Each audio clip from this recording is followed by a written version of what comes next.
Good evening students. நான் உங்கள் மகா ஐஏஎஸ் அகாடமி ஆசிரியர் ஆறுமுகம்.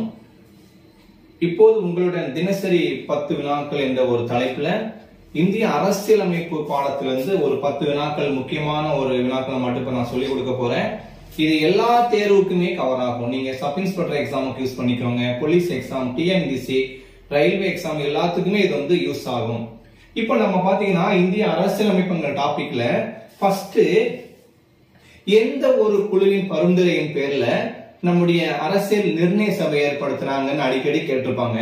பாத்தீங்கன்னா அமைச்சரவை தூதுக்குழு, அந்த அமைச்சரவை தூதுக்குழு ஏற்படுத்தப்பட்ட ஆண்டு 1946.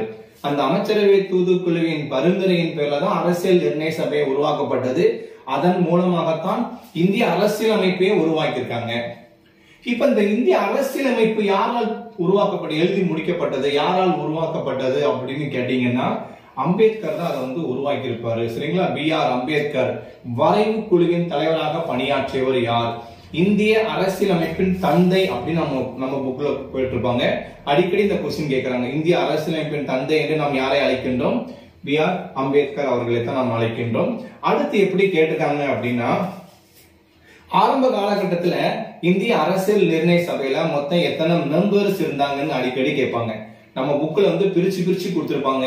உங்களுக்கு எத்தனை மெம்பர்ஸ் மட்டும் கேட்டாங்கன்னா 389 மெம்பர்ஸ் இருந்திருக்காங்க. அடுத்து என்ன கேட்டிருக்காங்க அப்படின்னா, இந்திய அரசியல் நிர்ணய சபையினுடைய முதல் கூட்டம் எப்ப நடந்துச்சு? முதல் கூட்டம் எப்ப நடந்துச்சு? அந்த முதல் கூட்டம் கேட்டாலும் அதுதான் ஆன்சரு.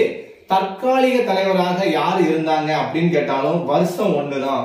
அப்ப இந்திய அரசியல் நிர்ணய சபையினுடைய முதல் கூட்டம் 1946 டிசம்பர் 9ஆம் தேதி தான் நடந்திருக்கு. அந்த டிசம்பர் 9ஆம் தேதி நடந்த அந்த முதல் கூட்டத்துக்கு யார் தலைமை தாங்கினாங்க அப்படின்னு கேட்டாங்கன்னா திரு சச்சிதானந்தா சின்ஹா. இப்ப இந்த சச்சிதானந்தா சின்ஹா பத்தி உங்களுக்கு கொஸ்டின் கேட்கும் போது எப்படி கேட்டிருப்பாங்க அப்படின்னா, அரசியல் நிர்ணய சபையினுடைய தற்காலிக தலைவராக பணியாற்றியவர் யார்? அப்ப தற்காலிக தலைவர் அந்த வார்த்தை வந்துச்சுன்னா சச்சிதானந்தா சின்ஹா. அரசியல் நிர்ணய சபையினுடைய நிரந்தர தலைவராக யார் இருந்தாங்க அப்படின்னா டாக்டர் ராஜேந்திர பிரசாத். அதாவது சச்சிதானந்தா சின்ஹா தற்காலிக தலைவர் தான். அவருடைய மரணத்திற்கு பிறகுதான் டாக்டர் ராஜேந்திர பிரசாத் நிரந்தர தலைவராக இந்த பதவிக்கு வருவாங்க. உங்களுக்கு நிறைய எக்ஸாம்ல பாத்தீங்கன்னா அரசியல் நிர்ணய சபை உருவாக்கப்பட்ட நாளில் இருந்து இந்தியா குடியரசு ஆகும் வரை அரசியல் நிர்ணய சபையின் தலைவராக நீண்ட கால பணியாற்றியவர் யார் அப்படின்னு கேட்டாலும் ஆன்சர் என்னதான்? டாக்டர் ராஜேந்திர பிரசாத். இவருக்கு உதவி செய்யறதுக்கு அரசியல் நிர்ணய சபையில 2 துணைத் தலைவர்கள் இருப்பாங்க.